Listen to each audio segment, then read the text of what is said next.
বিসমিল্লাহির রহমানির রহিম। সুপ্রিয় ঝিনাইদহ জেলাবাসী, আসসালামু আলাইকুম। আপনারা ঠিক কেমন আছেন তা জানি না। আমাদের 7 নম্বর মহারাজপুর ইউনিয়নের অন্তর্গত বলতে খড়িখালি রোড এবং হসপিটাল রোড, গ্রামীণ ব্যাংক রোড, এই রোডটি আপনারা হয়তো কেউ চিনবেন না। তো আপনাদেরকে আমরা যতদূর সম্ভব জানায় রাখতে চাচ্ছি যে রোডের যে কাজটি হচ্ছে আসলে খুবই ধীর গতিতে।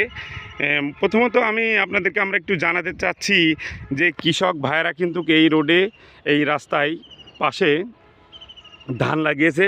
কৃষক ভাইয়েরা কিন্তু বিভ্রান্তর ভিতরে পড়েছে। আমরা প্রত্যেকটা একটা কথা স্লোগান আমরা শুনে থাকি, কৃষক বাঁচাও দেশ বাঁচাও।